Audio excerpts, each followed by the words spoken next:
I hope wherever you are or wherever you're listening, you're having a good day. I'm Doug Evans, President and CEO of the Palm Beach Chamber of Commerce, and today I'm doing something a little bit different. It's a bit of a monologue based on some things that have happened here recently in the community and questions we get at the Chamber about what's Palm Beach really like. And the last time I talked about what it's like to live in Palm Beach as a vacation destination, as a resident. But today I want to talk about philanthropy or fundraising or giving back to the community. In the last few episodes, I've had a couple folks on here who give back. Christopher Woko, CDRX Pharmacy, Camille Schumacher, who is a volunteer for the Boys and Girls Club of Palm Beach County, talking about an event they do. In addition to being working people, they give away their time, their talent, and their treasure. And they can do all three, but sometimes it can be just your time, just your talent, or if you've got the treasure, just the treasure, and every dollar counts. In philanthropy, the impact that you can make with even the smallest gift. I think Camille told me that on the video, the podcast, that $250 can send a disadvantaged youth to camp for a week. Can you imagine to have the opportunity to come out of a neighborhood where you might be exposed to violence, illegal substances, where you can be brought into what those kinds of people say is a really glamorous world with money, and they've got the jewelry and they've got cars and they just do all kinds of great things to get the kids involved.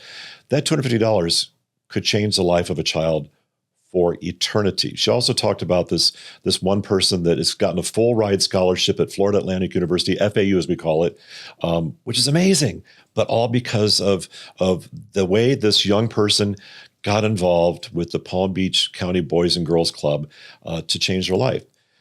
In Palm Beach proper, which is the island of Palm Beach, there's a few venues where people can have fundraisers. There's Club Colette, which is a smaller venue. There's the Breakers, of course. There's Mar-a-Lago, which is the home of the President of the United States right now, while we're taping this version of Your Palm Beach Guide. And these events will draw anywhere from 150 people to 500 people, sometimes 600 or 700 people, depending on the type of the event. And these are amazing because the tickets they're not inexpensive.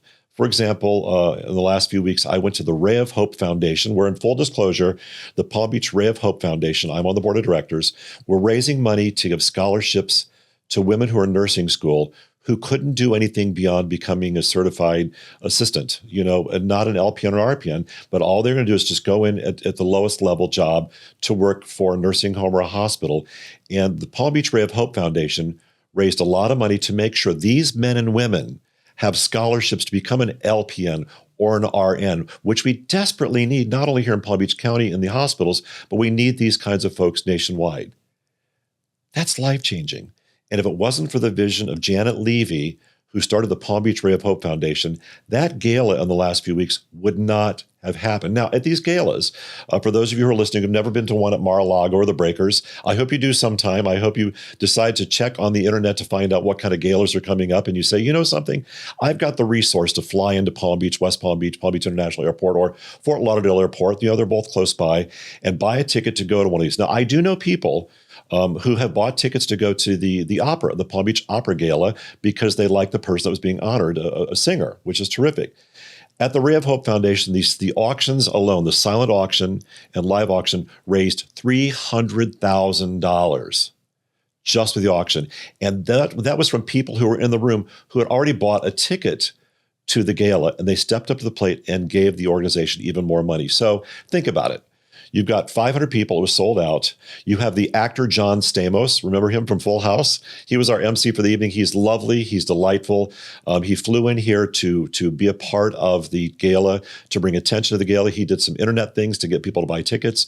He was a total delight. John Stamos, who is just, if any of you out there remember him from Full House, or you think about getting a celebrity MC, I would recommend him 10,000%. In any case, he emceed the entire evening, and we raised a lot of money for this charity, the Palm Beach Ray of Hope Foundation at Mar-a-Lago.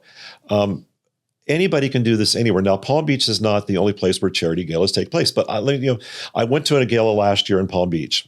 One singular evening, they raised $11 million in one night. So if that happens, and that's high, that's a lot of money. But if you take that and you multiply it times 6 or 7 times, we're pretty much close to $100 million in benefit charitable support coming out of Palm Beach to charities. Now, if you're listening to this in Ohio, or Indiana or one of those kinds of places, I would say to you, if that's where you live and you see the opportunity to give back to your charity in Columbus, Ohio, is a good example, Des Moines, Iowa, San Francisco, California, Dallas, Texas, I don't care where you are, even a small town like Fort Wayne, Indiana, you should get back to the charity and try to attend the event. And if you can't attend the event, once again, it's the 3 T's: time, talent, or treasure. If you give one of those 3 T's, you're going to change somebody's life. So philanthropy is important, and you don't have to be rich to give back also. If you send $25 in to your local nonprofit radio station, that's a lot of money. As somebody who used to run a nonprofit radio station, $25 is a lot of money. It helps keep the music on the air, and you'll want to do that. If it's a hospital, think about the hospitals who have to write off every year a certain amount of their expenses because they have to treat people who have no money, who are in life-threatening situations. We all know not everybody has health insurance. They have to go to a hospital. They have to be taken care of. And the hospitals are nonprofit. The ones that are nonprofit need your support. These foundations that work with small groups, they need your support. So I would ask you today to look deep into your soul and figure out what you can do to give back to your community. Thank you for joining me today. I'm Doug Evans, President and CEO of the Palm Beach Chamber of Commerce. You're listening to Your Palm Beach Guide, but today we tried to make it your guide to the philanthropy, your guide to giving back with the 3 T's: time, talent, and treasure. Please embrace 1, 2, or all 3 today and give back. It's the best thing you can do, and you'll be happy you did it. Take care of yourself and make it a great day.